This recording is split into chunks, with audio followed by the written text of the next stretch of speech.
I do talk about blowjobs, and I also teach about consent for patients with Alzheimer's. Like, those are two really separate things. So for anybody who doesn't know you, are a sex educator and public health advocate at the intersection of science, culture, and politics. There was 2 workshops in the same week, one for like giving great blowjobs and the other one for going down on a vulva. And the woman was like, "Oh, I'm gonna go to the blowjob class. Is that okay?" And the guy's like, "Yeah, like that sounds great."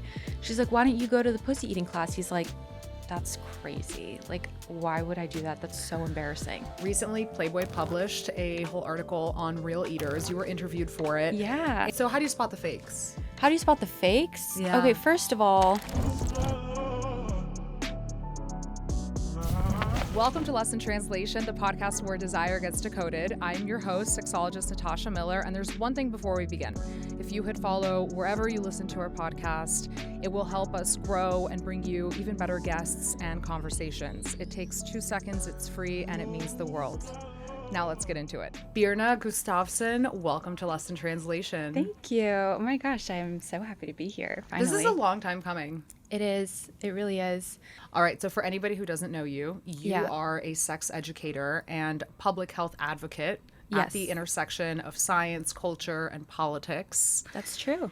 You have taught over 50 pleasure-centered workshops. Yeah. Keynoted at sexuality conferences. You also teach at the Harvard Sex Week, which is awesome. And you are a university instructor teaching sexuality in clinical practice to nurses at the University of Iceland. I am. I feel like this is a job interview, and I feel like I got the job because that sounds great. Like, hearing you say that, I'm like, that is actually, yeah, that is everything I do. No, I love it. I'm a university instructor in the spring semesters. I co-instruct with a great PhD in sexuality, and she's more psych focused. We teach at the nursing and midwifery school in Iceland, and there's a teaching hospital, the National Hospital, and I love it. There's some years where there's like 86 people enrolled. There's some years where it's a little less, and nursing is so difficult, and there's not a lot of space for sexuality to be discussed in it, but it should be, and it has to be. And so I'm really happy to be able to do that and do all the other stuff I do. Right. Because it kind of all exists in the same world, but it doesn't really feel like that. You know, when you're reading it out for me, I'm like, yeah, I do talk about blowjobs, and I also teach about consent for patients with Alzheimer's. Like, those are 2 really separate things. But I feel like when I'm going back and forth in my work, like, it all kind of feels the same at the same time. But when you're talking about consent for patients with Alzheimer's, is it consent in the sexual context or in the nursing? Okay. I mean, that's one of the discussion questions I have. It's like every year at the end of the semester, we have a discussion seminar where I get to see how the nurses and midwifery students are applying what we've talked about all semester, and like what they learn from the other guest lecturers, but also how it's going to actually be applied in their practice, because they are going to witness things that not everybody is prepared for. And like, it doesn't matter how much sex education you have, it's a totally different ball game as someone who's patient forward. So a lot of nurses will go on to work in nursing homes or with elderly populations. And there are people with dementia who have sexual urges, but also one of the discussion questions I have is a family member is speaking to the nurse about concerns that their parents are still having sex when the mom, like their mom has Alzheimer's at like a later stage, and their dad, you know, they're married for maybe 60 years or something at this point. He's going, well, she seems to be enjoying it and she'll initiate it. And it's like, that's a really tough situation to be in, right? How do you comfortably talk about sex with that person, talking about their parents' sex life? How do you navigate that with somebody who's not cognitively, all there? And then also, how do you educate that person who's married to someone who might not be consenting in the same way anymore, but it might look the same? These are all really difficult conversations to have. And this is this kind of stuff I'm talking about with nurses. As a sexologist, I'm picky about the products I recommend, and Libido has become one of the brands that I trust both personally and professionally. If you've been wanting to feel more turned on in your own body and more connected with your partner, Libido is genuinely one of my favorite ways to bridge that gap. On my solo nights, I reach for Rush, their pulsing clitoral stimulator that's soft, intuitive, and lets you build intensity at your own pace. Plus, it's elegantly designed to sit on your nightstand. And when I'm with my husband, we bring in Loop, their vibrating ring that adds a warm hum of pleasure for both of us. So if you're ready to upgrade your solo and partnered rituals, head to libido.com and use my code LUST15 at checkout for 15% off. I'm really interested to hear, how do you navigate these conversations? 'Cause I know that it's not just consent with someone who's going through dementia, but with someone who can have other health conditions, mobility, all the things that prevent them from really expressing their consent. So how is it that you navigate these conversations? What's the ethical, Yeah, I think for me, it's not telling the nurses, this is the playbook and this is how you know if someone's consenting or not. Because in reality, we only know what someone's telling us. When you're patient facing or in a clinical practice of any kind, you don't always know what's going on behind the scenes. So somebody could be telling you one thing and something else is happening. Right. So what I want to give them is kind of a toolkit for these conversations, how to ask follow-up questions, how to physically present your face and your voice when you're asking these things, because sometimes people tend to shut down when they feel like they're being judged, or people tend to also kind of get defensive if they feel like they're being patronized. So for someone with a disability, for example, where mobility is an issue, and they might not be able to give a physical consent, where it's they might be not be moving as much as other people during sex. They might feel a little bit judged by the questions in a different way. It's are you infantilizing me? Are you assuming that I don't want this? So it's not about how do we make sure someone's consenting or not, but it's how do we ask questions to ask about their safety. Are you safe to say no? Tell me about the last time you had sex. Did you enjoy it? Things like that are more effective than kind of just talking at a patient about this is what consent is and not. You kind of have to gauge where they're at in that and see how open they are to having those conversations. Right. But then there's also going to be tons of patients where you have to educate them about things because they're engaging in behaviors that are just unhelpful or not serving them or unhealthy, either to themselves or to their partner. And that's something where you have to kind of step in and play a more educator role. In Iceland, a lot of the nurses are sex educators in some capacity, either talking to elementary school kids or in a nursing home. So you kind of have to equip them for doing that stuff, which involves conversations about consent and how it can look physically, verbally, having conversations about after a sexual encounter, what you would want again, what you don't want again, because it's not a black and white issue. And when you mix in things like cognitive impairment, disability or ability, medical conditions, lack of health literacy, it gets muddied really quickly. Immediately it gets even more difficult to understand what's going on in terms of how safe and happy they feel. Yeah. And you don't want to shut them down. No, exactly. Yeah. And you don't want to make them feel like I'm telling you what to do, that kind of thing too. I mean, there's a lot of people that have various disabilities that are into kink and into a lot of different things, just like everybody else. And so it's another thing, it's another layer, right? Where it's like when I worked at a sex toy store, I saw more of this sometimes than working in a hospital setting, where people would come in and they'd be fully in a motorized wheelchair and they can't speak to me except for on a tablet. And they don't have the words on the tablet for dildo or butt plug. So they're having to communicate with me in a different way. And they're trying to communicate what they're asking for, what they're needing. And my communication has to shift as well. I have to start presenting them options and rule out okay, this is what we're looking for, and then kind of go from there. And then they're using their, touch tablet to speak to me about things in a different way, right? Where I'm asking them like the size, and the only kind of communication method they have for size is when they're talking about like food portions. So then it's like more or less, like that kind of thing. And so that's just it. Like a lot of these conversations come from, there are certain populations that nurses see a lot that are consistently left out of sex education, but also just left out of sex in general, like just life. So that's kind of difficult, right? How do you navigate that? And I learned a lot from both like working in a sex shop and in a hospital setting about how to talk to people about their sex life when you have concerns about consent and you have concerns about that stuff. But you kind of have to start at a baseline with everyone in the same way also.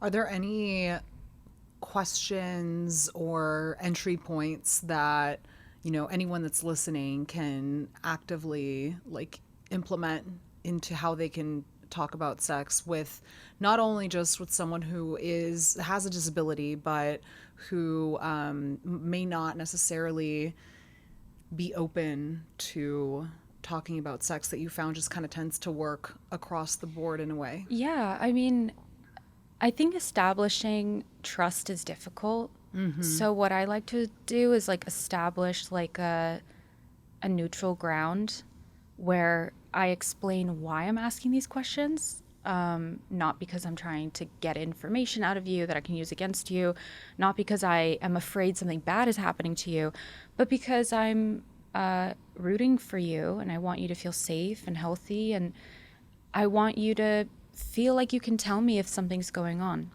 I love that. Yeah, I mean, it's two kind of different things, right? It's kind of like when you have little kids, and like I was a nanny for a long time, and it's like one thing to ask them like, what did you learn in school today? They're going to be like, I don't know, nothing. But there's another thing being like, did you have a good time today with your friends? Oh, which class are you in with him?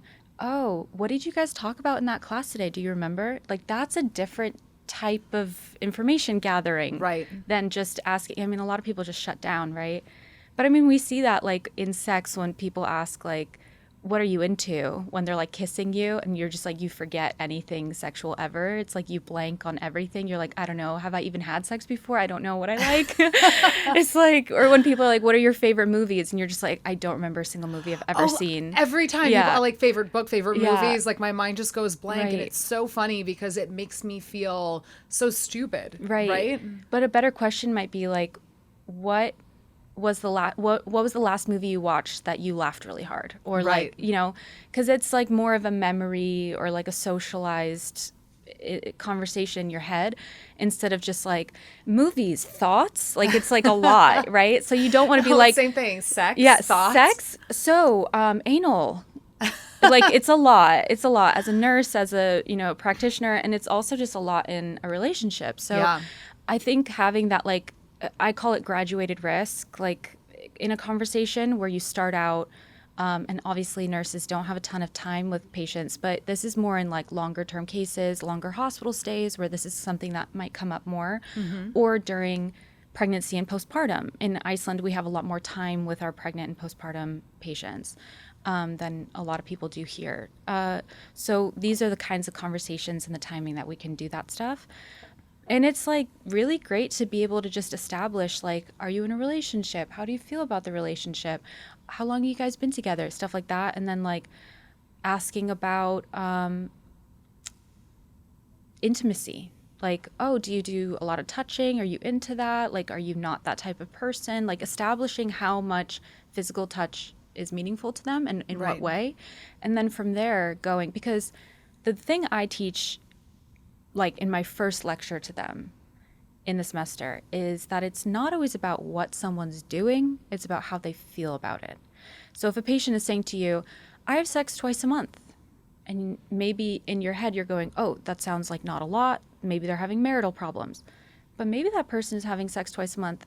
Both of those times are 4 hours long because they're really kinky and they need to set up and kind of come down after, And that's like the 2 times a month they're just like, that's all they look forward to all month. And that's enough for them. Or they have sex once a week with their partner and it's great. And neither one of them wants more because they're just like busy and like they work shifts and like that's the time they get to see each other and it's incredible.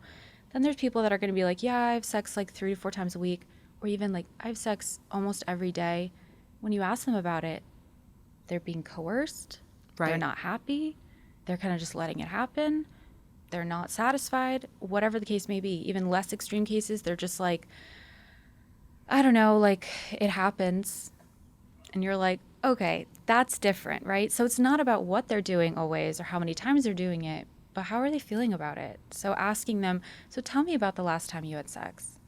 That's a different question than, are you having sex? How many times are you having sex? Do you orgasm, yes or no? It drives me crazy because people are always asking me about, you know, if the amount of times that they're having sex is normal, what does it say about them? And it's like, no. It is so much more nuanced than that. Yeah, definitely. And same thing, like with, LGBTQ patient populations. It's not always about like what they're doing in that case too. It's like, how are they feeling about it? Are they hooking up a lot? Great, maybe, are they happy about that? Are they upset about something like in their life and that's like their way to kind of deal with that? Are they expressing themselves by seeking out so much sexual contact? Like, it's a totally different ball game, right? So a lot of the time also it's like I'm trying to eliminate not their personal bias in nursing, obviously, but eliminate their action towards it. So like I do this thing called like practice observational thinking with them where we go through these really difficult cases and I'm like, what's coming up for you?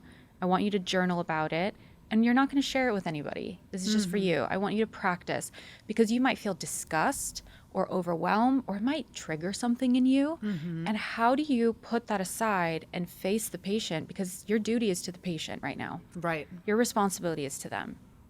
That's like, you can't really circumvent that. But how do we, as people that are patient facing, how do we put that aside and just go, okay, that really disgusts me, but I'm going to have to like deal with that later. But also I'm allowed to be disgusted by that and put it aside and still deal with the patient. Because it's like, you can't get rid of all your judgments. We're all coming from different places, different cultural backgrounds, religious backgrounds, different experiences in sex. And I don't expect anybody to just be like, oh yeah, like everything goes, Yeah. It's okay if you're weirded out by something, but you have to learn to observe it, go, okay, I'm weirded out by it, put it aside and go, these are the questions that I need to ask them that are relevant to my treatment. I'm not asking questions because I'm nosy or I need to know more for personal reasons. Right. Or understand, like, wait, why are you into that? That doesn't help the treatment, right? Yeah. Instead, a better question would be, how long have you been doing that? Or how do you feel afterwards? Or how do you feel during that? Is there like another person you've talked to in your life about that? How's that conversation gone? Those are different questions than like, why would you be into that?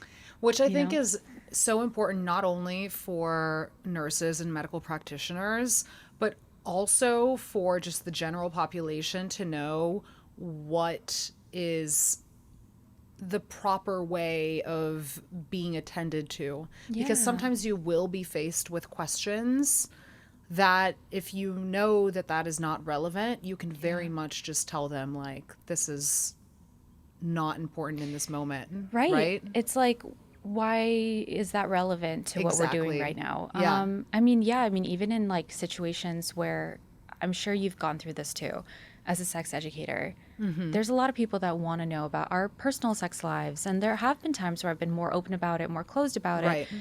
But in certain settings, it is inappropriate to discuss with me my personal sex life. Like if I'm in the setting with the nurses, right? Sometimes they'll ask me personal questions that are totally appropriate. Like they're okay to ask because they're asking about my experience in the sex shop, like how I dealt with that stuff, or like how my training has informed my work. It would be totally inappropriate for me or for them to be like, well, are you into that? because that's not relevant to what we're doing. Yeah. And it doesn't really matter. But also it's like you kind of want to parse through that and say how much of my personal interest in sex, how much of that is relevant to like what we're doing right now. I think it's really hard for a lot of people to like see sex outside of their perspective. So they assume we're just like horny all the time. And they assume that like we're just, I don't know, like what it is. They're not wrong. Yeah.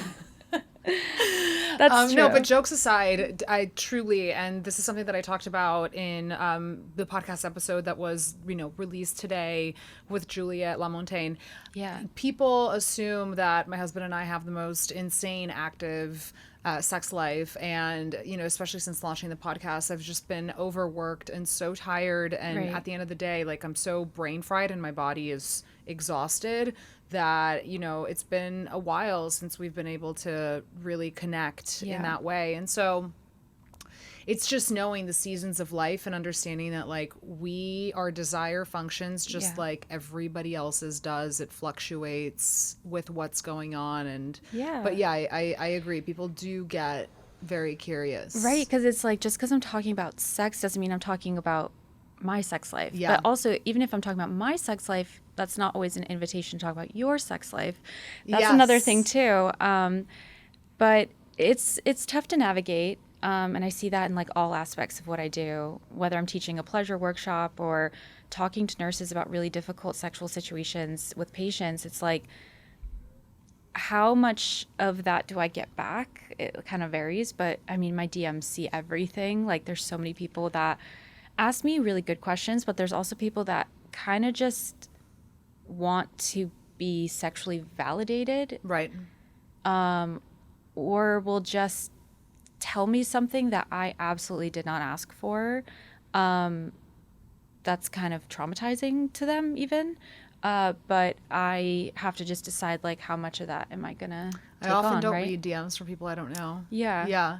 I will say I love that you're doing this work with the nurses, because I remember when I was living in Brazil, a friend of mine, he was doing his residency in the ER, and he's like, dude, every night you just see the wildest things. And he told us that there was this man that came in with a fish up his anus. Yep. And it was the first time he was exposed to this. And he's like, how do you even navigate that besides like just the wildness of it all, right? These case studies that I do, there are like 50 something of them at least, actually more now. All of them either have a case study that's been recorded in a medical journal or something that I have personally witnessed in my work, either like at Georgetown or in the sex shop or in some research capacity. And some of them sound almost so ridiculous that you cannot believe that they would be true, right? Can you share some with us? Sure. I mean, some of my case studies involve, like, one of them is a woman comes in presenting with a burn on her vulva. And it's a kind of a serious burn. And it's small but serious. And she's on the stretcher. She's being, wheeled in. She had an ambulance. And she is panicking, because she's not panicking about the burn, but she's trying to panic. She's saying, he didn't mean to hurt me. I asked for this. And then when she finally calms down, she goes, my partner and I were playing with these like wax candles, and like they're fine. We use them all the time. But for some reason he bumped into the table and dropped it, and the flame itself went on me. And like, it's never happened before. And like, she's panicking because she thinks they're going to arrest him. And she's freaking out.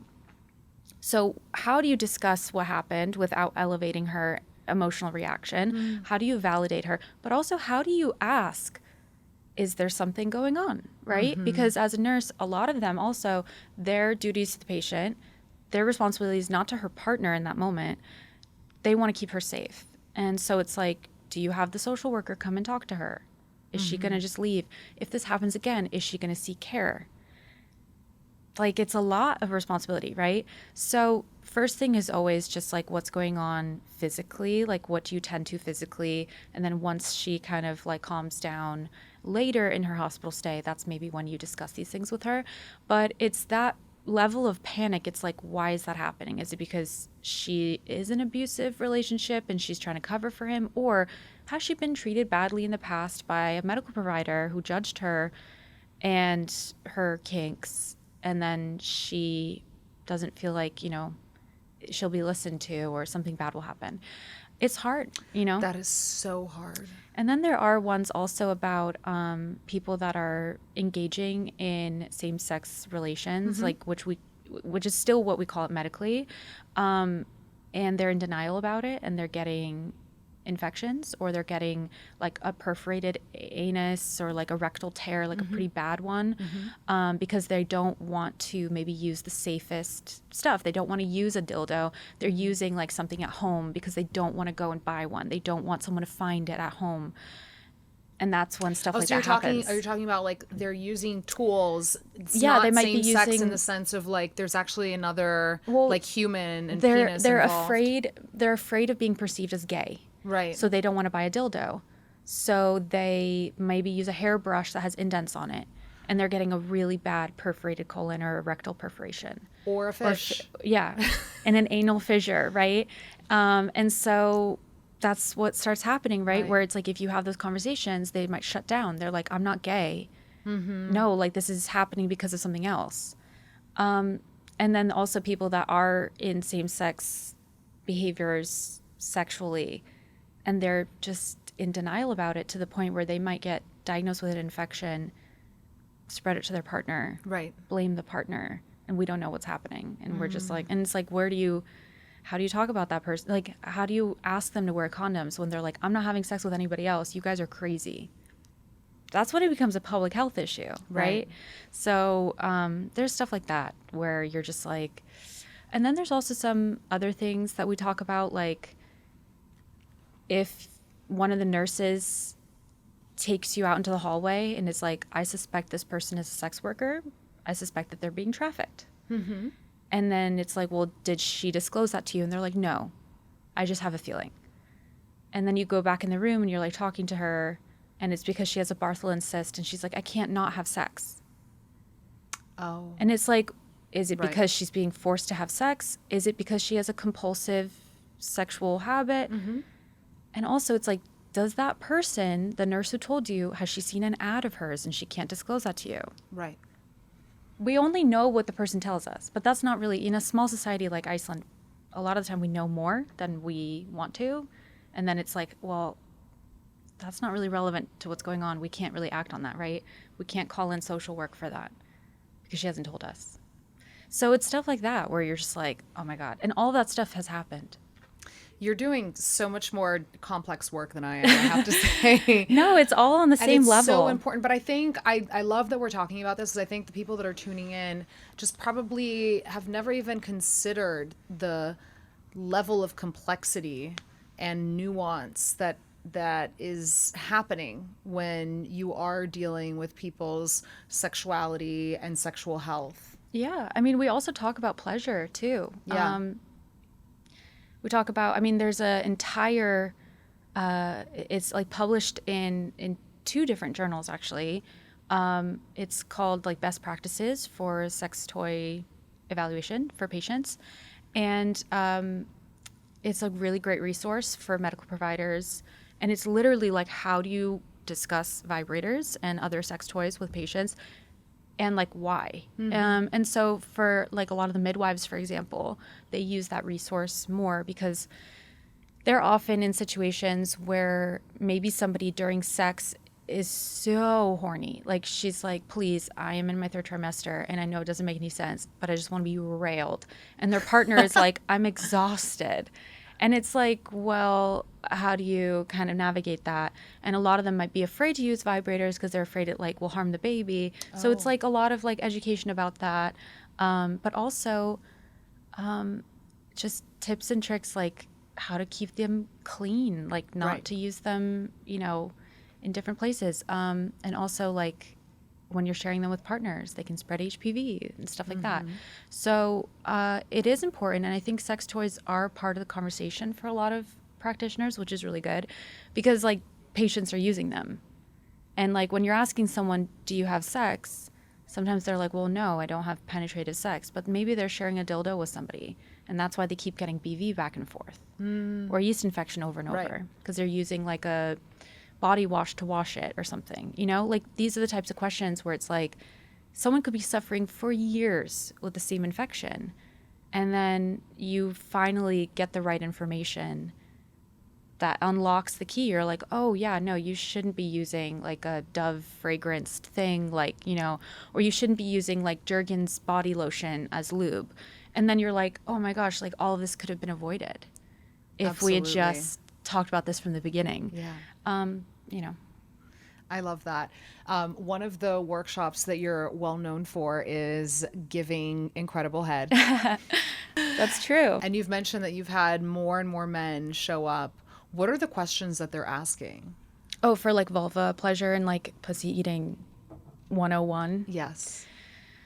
Yeah, I'm really happy more men are showing up, because I actually had this conversation with my former boss, which love her, shout out to Loste, the sex toy store I worked at in Iceland.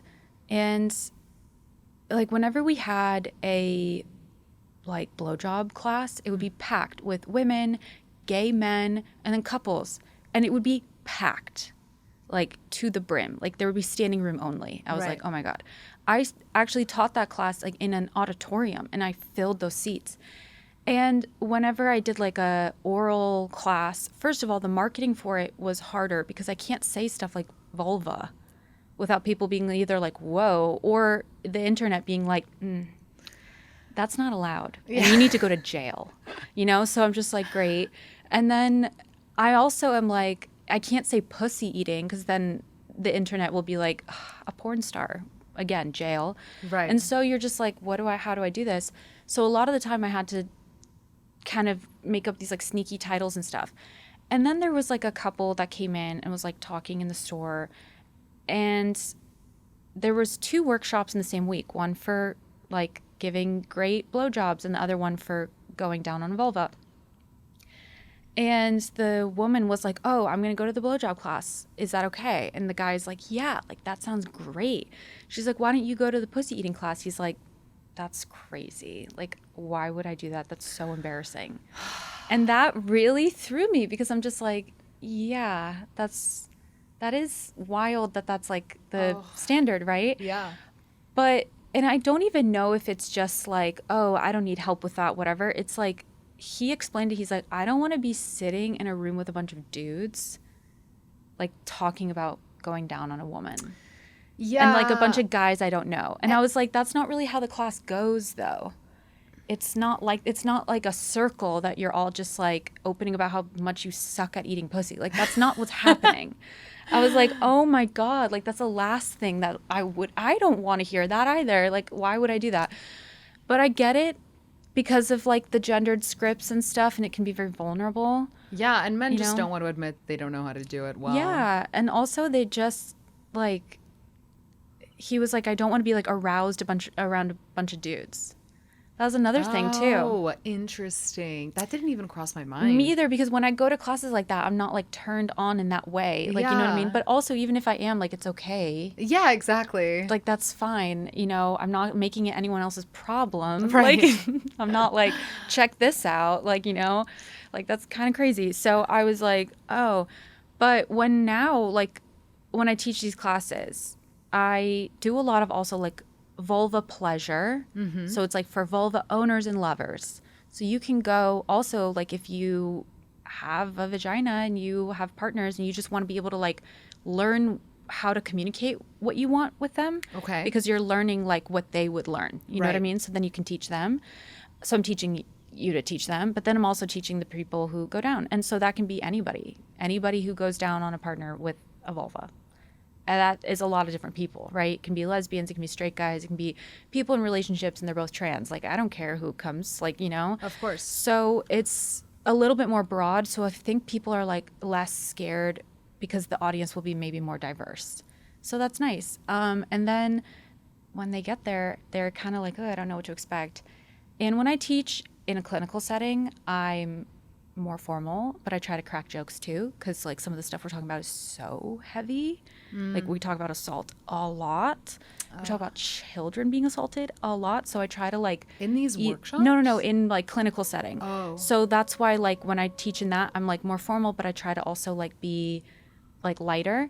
In my pleasure workshops, I start with like a really happy, light, but then I also bring it down and I'm like, this is serious. Like Right. what you were doing is a lifestyle thing for a lot of people. It's a quality of life metric.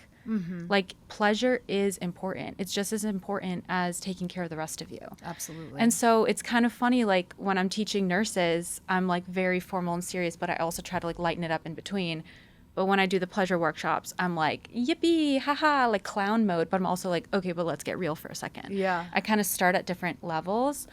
And the questions I get from guys can range, but they're asking really good questions, especially college kids. Oh my God, I'm reading all this stuff about how Gen Z boys are just like the absolute worst. And I'm like, but not my sweet little angels. Not them. Like they come and they're just like, may I ask you a question, please? I said, absolutely, you sweet angel. And they're like, so my girlfriend has this thing where she tends to clench a lot, like as she's getting close, and then she can't really like release. Is there something I can do to help her, like physically or verbally, so she can like relax? And I'm like, you came to the right place. Again, you sweet angel of a boy. He's like 21, and I'm just like, yeah, you're fine. Like the boys are gonna be okay. Like this vocal minority of them sucks so bad. Yeah. But like a lot of the young men that come to my workshops are so like they're taking notes on a little notepad. Oh. Yeah, and they're like, I can't wait to go home and ask her what she wants to try. I love Wrap it up. that. I'm happy. And then the other people that are there are just happy to also like either be there with their partner or just be there like with their friends. Sometimes women will come with like a friend and just be like, oh, I just want to like learn more so we can like tell our partners, you know. And then sometimes they'll like bring their partner to the next one and like, you know, because they could like report back how they felt. But the young guys that are coming to these classes are really earnest. Yeah. And they're taking it very seriously. And I love that because I'm like, yeah, it's important. And they want to do a good job because they care about their girlfriends. But also We some of love them don't that. have girlfriends. And Right. they're like, I just want to be better. So because I don't understand how they feel. Right. And when I go to places like Harvard or, you know, Georgetown and stuff, a lot of them are really brilliant young kids. And they're used to being so good at what they do. So when they're in this scenario, they're just like, you know, it can be hard for them sometimes, but they're like, learning is important. And I'm like, exactly. Knowledge is power. And enthusiasm beats technique. Exactly. That's the thing I always tell them. And they're surprised by. They think it's like they're going to learn like the magic button to press. Right. I'm like, oh no. There really isn't one, you know? I mean, it's There good to know isn't- where the yeah. clitoris is. Right, you know? right. Yeah. We can start there. Yeah. But I mean, even then, it's like there are people that don't like getting direct tongue stimulation with their clit. Yeah. They like it more above or on the sides. Like, you know, so it's also like I can teach you all this stuff, but you have to learn how to kind of put it in your own little rhythm and figure out what the person that you're literally on top of is doing, you know? Absolutely. Which I think is hard to teach, but just teaching them to kind of let go of the expectation and enjoy the process. Yeah. That I think is more important than being like, I teach all the other stuff too, like this is what you should do with your tongue and all that. But I can teach you how to do circles on the clit with your tongue. Doesn't mean the person's gonna have Enjoy like it. the greatest orgasm ever. Because maybe you're too focused and you're kind of forgetting she's there. And then you're like, it's so locked in that she's like, I don't feel connected to you anymore. Right. Right? And so it's like you kind of have to teach them to how to address it like with that enthusiasm and stuff without putting all that pressure, you know? But do you think that enthusiasm can be taught? Yeah, I mean, I don't think I can tell someone to be more enthusiastic, but I can release some of the pressure that prevents them from being enthusiastic. Yeah. I can maybe build up their confidence so they feel like I can do this and I want to do it instead of, you know, but I think a lot of the time when we talk about enthusiasm, what we're really talking about is like attraction to that moment, not the Yeah. person, but like when you're enthusiastically giving someone head, it's because you're like, I really want them to feel good because I care so much about their experience right now. Or you're just like, I'm so turned on by what I'm doing. I want to keep going because it feels really good. Like, those I love are, that. you That know, is so true. yeah, I mean, like, you're attracted to the moment.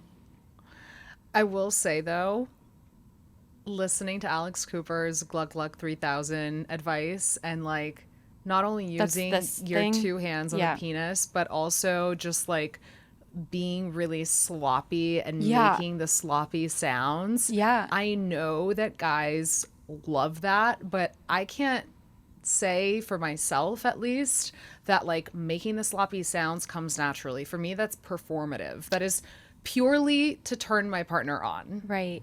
You know, because it's Yeah. just like I can totally give head and like not be that loud about it. Yeah. You know? What's your experience Okay. like? I'm so happy you brought this up. I'm getting into a yoga pose for this one. Okay, hold on. I'm so happy you brought this up because I'm actually writing about this right now. Because I recently went to a strap sucking competition in Bushwick. Shout out to Strap NYC. And You look at Birna, by the way, and she looks, I mean, saintly. And then you know that there's this kinkier hell world no. I'm like, that she's get a part on your of. knees. Like, hello? Like, life is short. But that's the thing. I think because, like, you see so much just, like, distress and death and trauma in, like, the more I see It's of your that, outlet, yeah. the more I see of that shit, I'm just like, yeah, get on your knees. Let's go. Like, I Right. need to turn my brain off. Like, if you can't turn my brain off, I don't know. So, but anyway, I was at this strap sucking competition and it was so much fun. And, like, there wasn't nudity involved because, like, you're wearing a harness, like, over your clothes and stuff.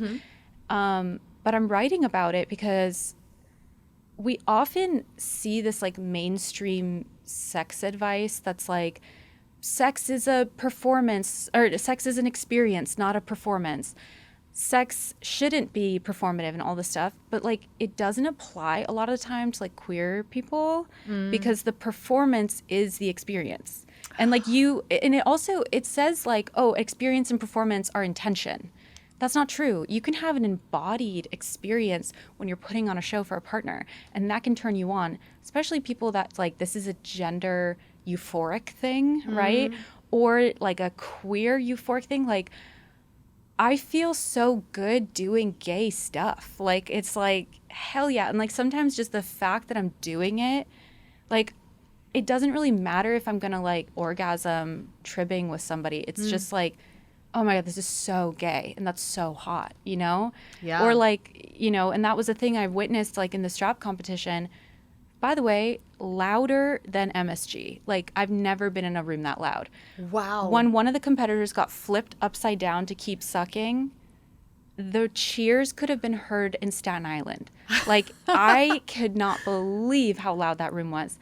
And I was cheering even louder. Like, I was just like, hell yeah. Like, and we're cheering because it's just like, that's that gay shit. Yes, absolutely. Let's go. I love that, and I've never heard of that. Really? That the performance is an inherent and pleasurable part of queer sex. I used to be a dancer too. Like, I felt the most alive on a stage, and I still feel that way. I mean, you've seen me like public speaking and stuff. Yeah. I feel the most myself. I don't have time to think twice about what I'm doing because I'm not. It's now. It's happening right now. But I think that you that's know? a little bit different when you're talking about sex, especially for a Right. lot of women. And then, yes, But maybe that's more why like it doesn't- straight sex. That's why it doesn't apply, I think, a lot of the time to queer Right. relationships because it's like, yeah, put on that show for me. Like, that's extremely hot. But when we're talking about performative sex, a lot of it is like for something we haven't chosen for ourselves, for straight women. That's the thing. It's like, I'm choosing to do that gay shit right now. That's why it's so hot. It's like I'm embodied in that choice. For a lot of straight women, I think it's really difficult because it's like, this is what I'm supposed to do. This is the show I'm supposed to put on. And this is, if I don't do it like this, he's not going to be as into it. Right. And like, For the male gaze. right. And that's like a different thing, you know? But there are a lot of people that like get really turned on with like the moaning and the slurping and all that stuff. Right. Because they're like, in their head, they're like, oh my God, I'm being such a slut right now. And that can egg them on. Oh. That's like an internal experience. Yeah. Right? Yeah. You know? And I also think that in straight sex, the woman will be performing, but it's not like it's reciprocal. Like she won't, once she ends her performance, so to speak, it's not like she's going to get it back. No. Right? Yeah. Like, and whereas in queer sex, I imagine it's like a mutual reciprocity, right? Yeah. I think there's less like clawing for equity. Mm-hmm. And there are obviously issues in queer relationships, like every relationship, but I'm just talking about as a, like the reason a lot of like mainstream sex advice kind of goes to die in queer spaces is also because the playing field is just different. I'm not saying it's level, but it's just different, where you're sometimes like actively choosing to be a no-touch top. Like, you can't touch me in my genitals. Mm-hmm. And like there's people that are seeking out that type of person because they're like, I'm a pillow princess, I don't want to touch you anyway. And like that's incredible that you can just have those conversations from the get-go. Also with gay men, right? It's like, I'm a bottom, I'm a top, I'm a verse, all that stuff. Right. For the right person, I'll do XYZ, whatever. But it's like, we don't have that same type of like upfront sexual conversations in straight relationships because of the power imbalance that comes with being openly sexual as a woman. Yeah.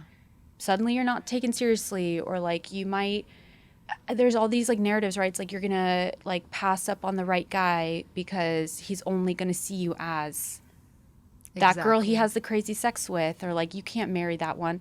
I'm like, oh my God, that's so antiquated. But also it's like, I hear all this stuff like, oh, sex is where the woman's power is, and she has to like be able to, you know, she can punish you by taking it away. And that's the thing I think is so interesting and tied to the patriarchy, where it's like a resource that is scarce. Mm-hmm. But sexuality, love, affection, intimacy, these are abundant. They're infinite. Mm-hmm. You cannot run out of love to give. You cannot run out of horniness either, because it just exists as you exist. It exists with you. It exists the same as we breathe and how we get hungry and how we get tired. You can sleep for 12 hours and it doesn't mean you're never going to sleep again. Right. Like, why would sex be any different? It's kind of like communication too. You can talk to someone for 3 hours. It doesn't mean like, oh, you have nothing more to say to them. That's just not how it works, you know? But acting like it does, I think is rooted in a notion that like we have to use it in order to get like affection or whatever. Mm-hmm. And that's like, or to manipulate our partners. Right. And it's like, I feel like that is a disservice to everybody, right? Absolutely. Recently, Playboy published a whole article on real eaters. You were interviewed for it. Yeah. And, you know, for anyone who is over 30 or blissfully off TikTok, like, what are real eaters? And, you know, what's going on that all of these men are coming out of the woodwork and claiming to be one? Yeah. So shout out to Nick Thompson, the writer for that.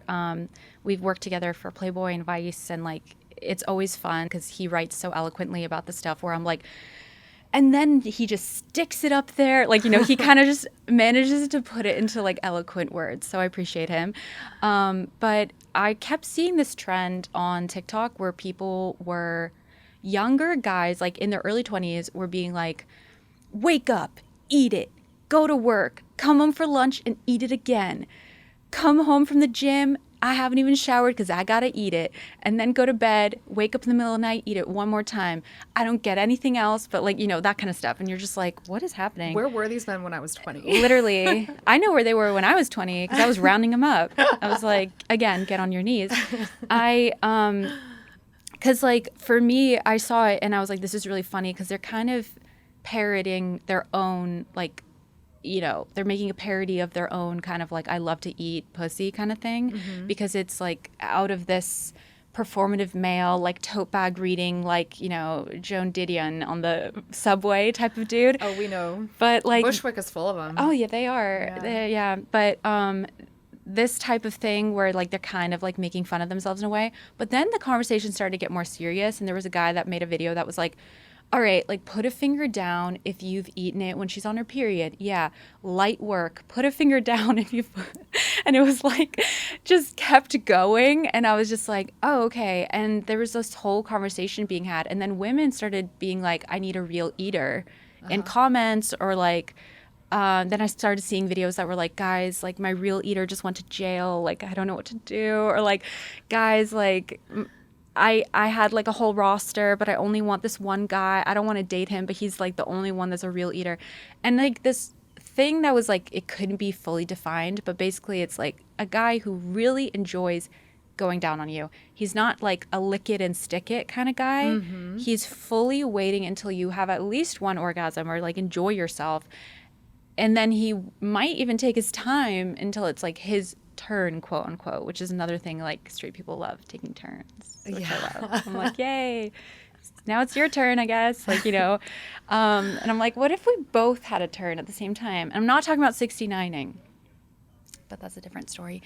What are you talking about? Just like you can like touch and be touched, and like suck and be sucked, and like, you know, like it can go back and forth, and like you can just never stop moving. And then it's like, whose turn is it now? I don't know. I'm on my 4th orgasm, so who cares? You know, that kind of thing. But anyway, with real eaters, am I getting turned on right now? Maybe. Is that going to be an issue? It could be. And so with real eaters, though, it's like this article came out, and the comment section was like, exactly, like this is what we're talking about. It's like somebody who's actually into going down on you. You don't care anymore about how you smell or how you taste. Like, it doesn't matter. Right. It doesn't matter. A real eater might even go down there and take a whiff. He will enjoy it. And he'll love it. I say that all the time. And he'll Women love get it. so in their heads about it. And it's like, yeah. If you are worried, just maybe go take a quick bath or shower if you feel a little bit better. But other than that, like, a real eater is going to love how you naturally taste and smell. Yeah, and also, like, they're happy to be there. Yeah. They're just happy to be there, which is great.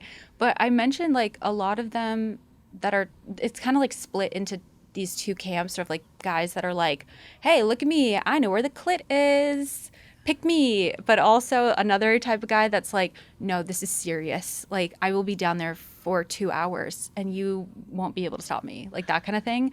And I'm just like, those are two different vibes, right?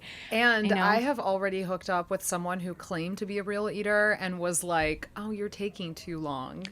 Jail. So we're rounding up a lot of guys today. I know. So many of them. Just we jail. haven't even covered the surface. Oh my God. How do you spot the fakes? How do you spot the fakes? Yeah. Okay, first of all, they have to be like thirsting, dying, mind you, to be down there. I love a please. Say it again. You know, like, I love that because I'm just like, exactly. Like, you're lucky to be down there. I need a little bit of worship, like pussy worship. Like, I feel Say like more. A real eater will not just take his time because, like, of you and like warming. He's taking his time because he wants to really enjoy it. You know what I mean? And he's getting turned on, maybe not just physically, but also mentally. You know, we were talking about enthusiasm earlier. Yeah. This is what I'm talking about. They're so attracted to the moment. They are locked in, and they don't care how long it takes you because they're not going to stop until they're done. Because, like, you know what I mean? Unless you tap out. I've had a couple of those where I'm just like, you know, I'm like, okay. Like, if I get touched one more time, like, you know, when you come so many times. You're so sensitive, absolutely. Or like when you come so many times where you start like laughing. Because you're just like, your nervous system's like, what is happening? You know? Totally. And then they're happy. They're not doing it because they're trying to get an ego boost out of like making you orgasm. Mm-hmm. Like, they're just happy to be down there. They also genuinely love when you get really wet. They love it. They're not grossed out by it. They're not like annoyed. I thought every man enjoyed that wetness. I thought so too. But apparently, from what I've heard, a lot of the time people come up to me and they're like, he just doesn't. And I'm like, well, first of all, jail. Second of all, I don't know what to tell you. If you don't like it wet and juicy, maybe you're barking up the wrong tree. I don't know. Absolutely. I guess everyone has their preferences. Putting my sex ed hat back on, everybody has their own preferences, and you're allowed to, blah, blah, blah. But if you don't like it wet, what are you doing? What are you doing down there? Yeah. I agree. But I think also, like, a real eater also will switch up the techniques a couple times. A real eater will switch up the techniques. He will not just lock in and do the same thing until you come, but like he might tease you and edge you because he wants it to last longer. Right. So how do you spot a fake? A guy that's just like, oh my God, like this is taking forever. Not a real eater. Or the guy that keeps like just trying to be a little bit misguided coach. Like, yeah, you like that, right? God. Like, shut up. Why are you talking? Your mouth is not working if you're talking. So strike two. But yeah, I think like when you're giving head also, it's like using your tongue in as many different ways as possible, but not like the alphabet shit. Why was that a thing? It's like draw the alphabet with your tongue. Nobody likes that. Why would that be a thing anyone enjoys? That's crazy. It's so stupid. Yeah. And it's like, sorry, just shame people. No, I'll shame them. I'll shame them right now. Don't do that. Maybe shame will work. Do something else. I also feel like if you're going through the alphabet while you're going down on someone, it's like you're not in the moment. No, and like vulvas respond to pressure, rhythm, the same type of thing for a while. You can switch it up. And like you just have to like be really tuned into their body language.